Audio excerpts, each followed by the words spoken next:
walked down the street back by the filling station where he had used to work. "Hey, Johnson," one of the fellows from the station called, "we owe you some money. Last summer, while you were gone in a meeting, a letter came to you. It was laying over there in the windowsill and got rained on. We don't know who it was from, but in it was a $5 bill, so we put it in the register and we're just checking up and found we owe you $5. They gave him the $5, and that was enough to pay 50 cents tithe and his room and board for another week. Deline and Spencer were spending a lot of time together on Friday evenings, but suddenly he stopped coming around. Deline thought she must have hurt his feelings. She talked to her good friend Cleo all about it, not knowing that Spencer had started liking Cleo. During this time, Spencer was not able to stay in the school dorm, so he had to ride the last streetcar to get to work at a packing house in Oklahoma City. Then he had to walk 10 miles from where the last car stopped to the place he stayed in Bethany. He would get to the campus about daylight. He knew this could not go on. He had to have some rest. Praying desperately about his situation, he walked to the business office at the school. It was almost time for second semester. "Spencer, I have some good news for you. A lady came to the business office and told the secretaries that she wanted to pay on your bill. She paid enough that you could move in the boys' dorm and just work on the campus the rest of the year. That way your tuition and room and board would be paid." Thank the Lord. God answered prayer. Spencer moved into the school dormitory and did not have to spend hours on the streetcar and walking from work. He helped fix breakfast in the dining hall in the early morning and washed pots and pans throughout that semester to help pay for his bill. Then, December 7th, 1941, Pearl Harbor was bombed, and the United States was at war with Japan. Spencer heard of others who were joining the army, and he decided that he would join and go to war too. But before he officially signed up, he was praying one day. He felt the Lord was talking to him. "Spencer, what about your call to preach?" "Well, I guess I'll wait until I get back." "What if you get killed over there? Then when you come to heaven and I say, 'Where are the souls I meant for you to win?' what will you say?" The more Spencer thought and prayed about the issue, the more he felt led to stay in school.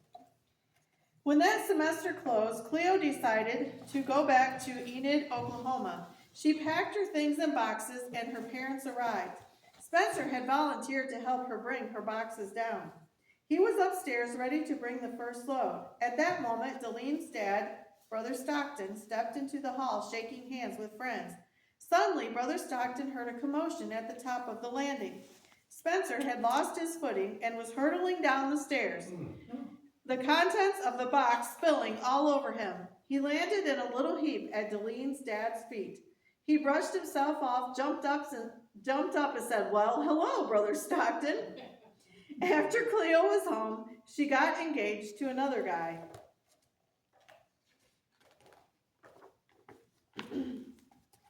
Deline was in her front yard one day when Spencer walked up. "Deline," he began, "I'd like for us to go together again. How about Friday evening?" Deline said, "Spencer, you know, I've started dating another boy now, and well, I don't want to play second fiddle to another girl. I'm afraid that while you were dating me, you'd be thinking of Cleo." "No," Spencer said firmly, "I wouldn't. Besides, Cleo is engaged to another boy, so I couldn't be liking her for a girlfriend."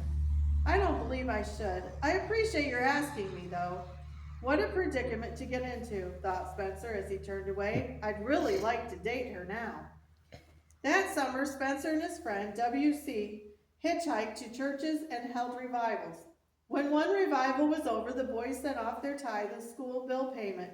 They had enough money left to buy a copy of an ancient book by Flavius Josephus that would tell about the time of Jesus.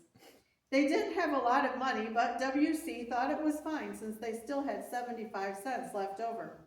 Suddenly, the word came that their next revival was canceled, and they knew that they needed to pray something worked out before their last 75 cents was gone. The next morning, the guys woke up hungry. They prayed desperately.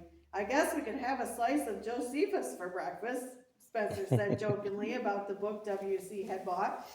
"I hope that lady from Tarrant City finds out if her pastor will let us come hold a youth revival," W.C. moaned. Thank the Lord, the lady did call, and they got a chance to hold a youth revival in Tarrant City, Alabama.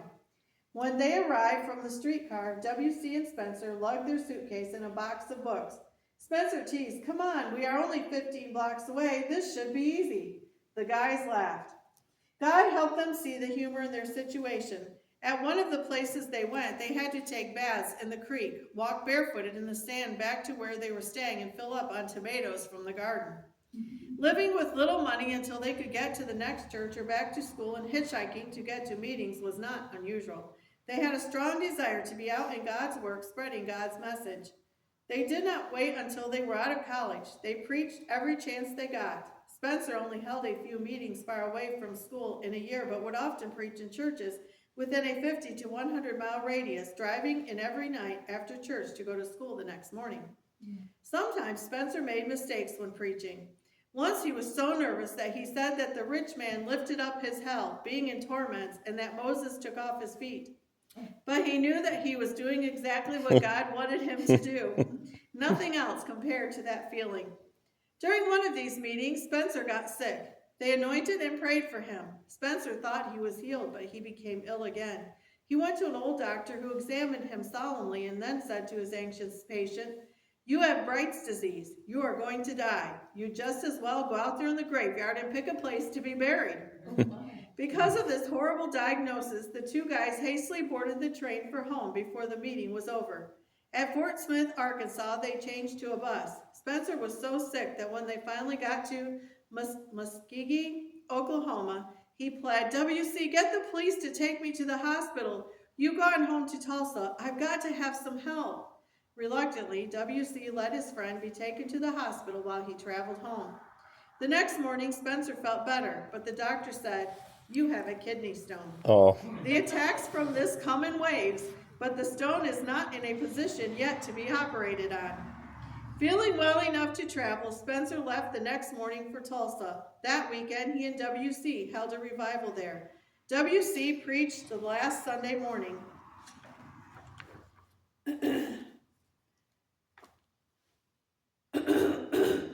Feeling that someone else needed to come to the altar, they kept pleading for someone to come pray. "Let's sing another verse of song. Someone needs to mind God and come to the altar. Come down and pray." Finally, W.C.'s brother, Bob, came and prayed through. Seeing Bob get saved was worth all the times with little money, walking to meetings, and doing without. It was worth all the pain. This is what it was all about. The first semester of 1942, Spencer woke up early in the morning to the same sharp pain he had before. He ended up in the hospital again. Delene's mother talked her into going to see him in the hospital. Finally, he felt better, and they sent him home to the dormitory. As time went on, Spencer knew he was saved, but he was horrified at his attitude at times. He had been so happy since he had gotten saved, but one day someone crossed him, and something rose up in his heart that Spencer didn't know existed in him. His temper flashed, and he cut them down with his tongue. Immediately, he felt ashamed. He apologized and then fled to his secret place of prayer down in the pasture among the mesquite bushes. He begged God to forgive him, and God did. Spencer promised that he would never be this way again. But in spite of his vows and good intentions, he discovered something in his heart that did not want to be good. There were two Spencer Johnsons in one. There was a good one and a bad one. He loved the good one and feared the bad one. He had battles and struggles within. He loved to go to church and enjoyed the worship services, but he had a war inside. In the midst of all this, God had called him to preach. The call was so real that he knew he had to preach or backslide and lose his soul. He would get so mad at the people sometimes that he would want to fight, yet he did love God. The old saints in the church where he got saved really were sanctified. They testified that they no longer had that struggle within. They enjoyed real peace. Spencer thought it was just because they were old. He thought, if I can make it until I die, I will be delivered from the inward struggle. And that's the end of this chapter.